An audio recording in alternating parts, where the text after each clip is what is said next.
Radio 2M. Faites entrer l'invité. Avec Fathia El-Aouni.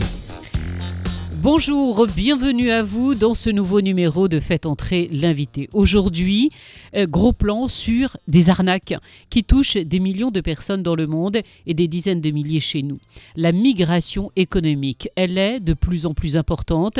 Il s'agit de ceux qui tentent par tous les moyens de partir pour trouver un travail à l'étranger.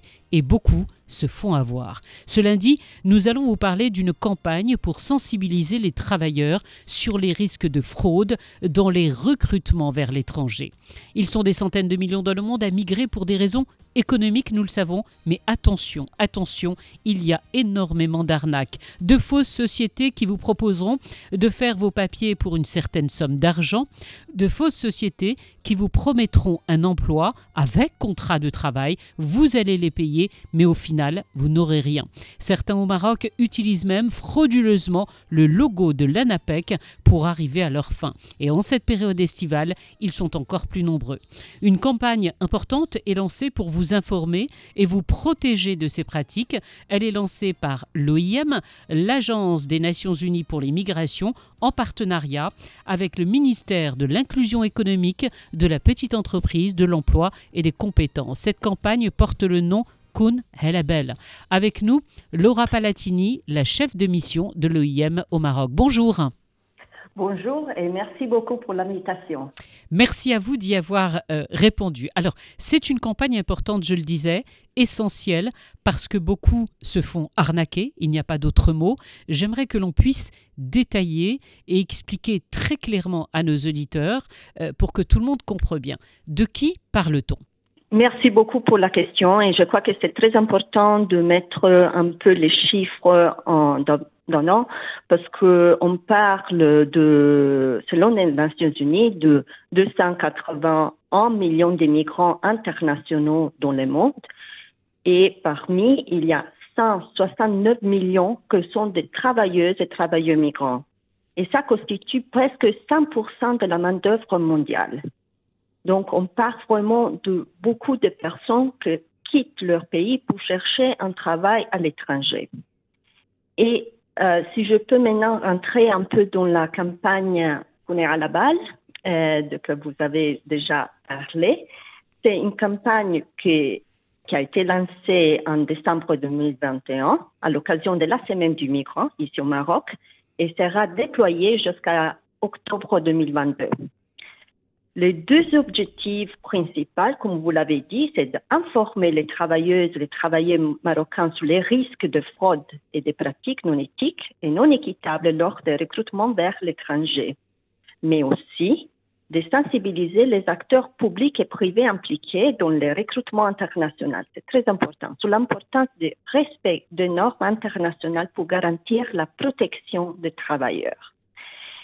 Et si je peux maintenant vous donner un peu de quelques exemples concrets. Voilà, parce qu'il faudrait qu'on explique très clairement. Est-ce que l'on peut dire, Laura Palatini, que c'est un peu comme les passeurs qui demandent d'énormes sommes d'argent pour faire traverser la Méditerranée et qui les abandonnent en pleine mer, sauf que là, cette fois-ci, ce sont des passeurs presque administratifs, si l'on peut dire, de faux papiers, de faux contrats et qui les abandonnent parce qu'au bout, il n'y a rien. C'est bien ça? Oui, tout à fait.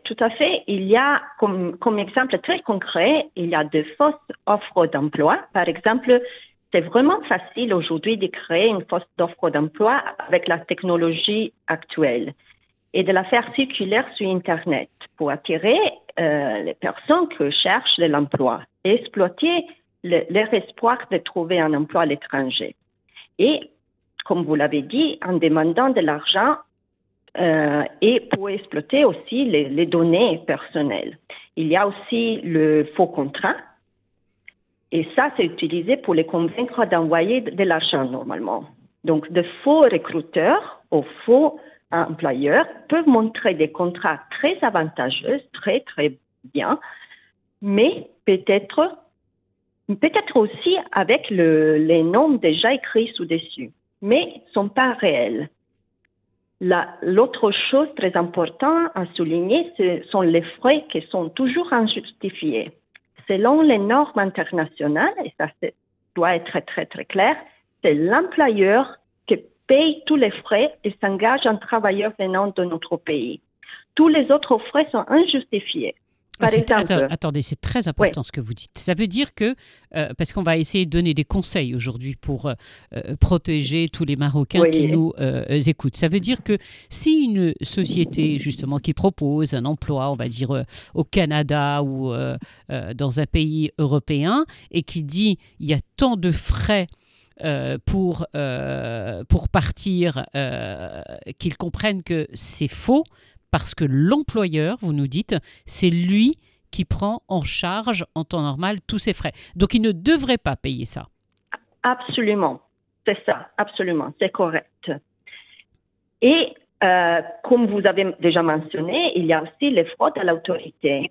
Par exemple, pour faire croire qu'une offre d'emploi ou qu'un contrat est véritable, certaines personnes malhonnêtes utilisent les logos des organisations officielles comme l'ANAPEC ou l'OIM ou aussi de certains gouvernements comme par exemple le Canada. Oui, tout à fait. On voit beaucoup d'offres. Alors, ce que vous dites, Laura Palettini, c'est vrai que l'on vous trouve sur Internet, par exemple, telle société au Canada recherche, je vais dire n'importe quoi, quelqu'un diplômé dans le domaine de l'ingénierie, une personne diplômée pour donner des cours, peut-être d'enseignement. Comment on peut se protéger? Parce que tout le monde peut se faire avoir. Tout le monde. Absolument. Comment on peut faire à partir du moment où on voit un site qui est plus ou moins officiel et on se dit je vais candidater. Et sur le site, parce qu'on a fait quelques petites recherches avant de vous avoir, on en a trouvé qui demandent effectivement des frais, mais colossaux, énormes. Comment on fait pour se protéger? Comment connaître le faux du vrai? Oui, il faut toujours faire des recherches supplémentaires. Ça, c'est la première chose. Donc, vérifier que l'agence de recrutement est reconnue par le ministère. Il y a une liste des agences agréées qui est disponible sur le site web du ministère. Mm-hmm. Assurez-vous que l'offre d'emploi est réelle et en faisant cette recherche. Et aussi, quand c'est possible, faites-vous conseiller par des experts. Approchez les conseillers de l'ANAPEC pour compléter les formulaires et aussi pour leur demander est-ce que cette offre est réelle ou pas. Ça, je crois, sont des choses plus importantes à faire. Mais il y a quand même des agences officielles. On citait par exemple le Canada. Est-ce qu'il y a des agences, des cabinets privés qui sont légaux et qui font ce genre de démarches en dehors du ministère? Parce que quand on va rechercher un emploi, on ne va pas aller spécialement sur le site du ministère au Maroc. On va aller aussi regarder les petites annonces. Aujourd'hui, je vais citer un réseau social comme LinkedIn, où il y a des sociétés à l'étranger qui recherchent certains postes, où tout est bien détaillé. Comment savoir si cette offre d'emploi est réelle ou pas? Parce que on ne va pas aller chercher que sur le site du ministère une offre d'emploi. Oui, non, c'est évident. C'est sûr, c'est évident, bien sûr. Mais quand il y a un doute, c'est vraiment très important de se référer à l'ANAPEC. Parce que l'ANAPEC est au courant de ce genre d'annonces. Oui, bien sûr. Donc il faut privilégier toutes les annonces auprès de l'ANAPEC avant de se diriger vers un cabinet. Oui, pour être sûr, absolument. Alors, il y a eu de nombreuses opérations de sensibilisation qui ont été faites pour assurer la protection, les initiatives telles que le Pacte mondial pour les migrations. Ces travailleurs restent vulnérables et font face à ces risques importants. Aujourd'hui, vous nous dites, vous passez soit par l'ANAPEC, vous passez par une institution officielle pour ne pas vous faire avoir. Oui, tout à fait. Et nous, on a lancé cette campagne qu'on a à la balle vraiment pour sensibiliser et protéger les travailleurs migrants parce que c'est sous les risques que sont sous les réseaux sociaux, spécialement sur les réseaux sociaux, parce que on a vu que c'est là, comme vous l'avez dit, les travailleurs trouvent les offres d'emploi sur WhatsApp, Facebook, LinkedIn, et c'est là que les recruteurs arrivent. Donc nous, on a créé un site web qu'on est à la balle.ma, qui est une plateforme en ligne avec toutes les informations utiles et officielles sur les sujets. Alors, donc le site de l'OIM, donc n'hésitez pas, je vous rappelle le nom de cette campagne, elle porte le nom de Koun Alabel. Koun Alabel, faites attention, allez-y. Faites attention, ne vous adressez pas à n'importe qui, ne perdez pas votre argent.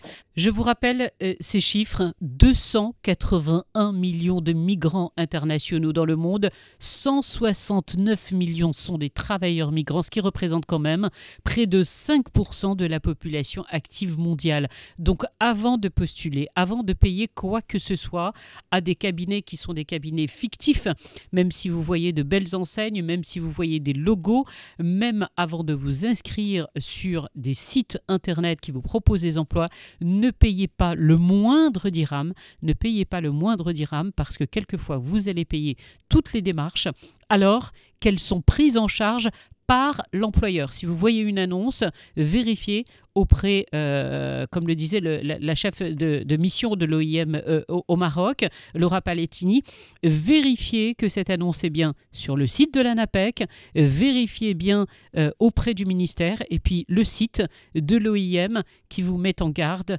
contre ces arnaques, tout simplement. Voilà, je vous rappelle le nom de cette campagne. Koun Alabel, faites attention, ne postulez pas, ne donnez pas d'argent pour trouver un emploi à l'étranger. Encore une fois, c'est l'employeur en temps normal qui prend en charge tout cela. Nous y reviendrons bien sûr. En tout cas, merci beaucoup Laura Palettini. Je rappelle que vous êtes la chef de mission de l'OIM au Maroc et que cette campagne est lancée en partenariat avec le ministère de l'Inclusion économique, de la petite entreprise, de l'emploi et des compétences. Merci encore. Merci beaucoup à vous pour l'invitation et pour cette initiative très importante. Merci infiniment. Merci à vous. Vivre avec vous.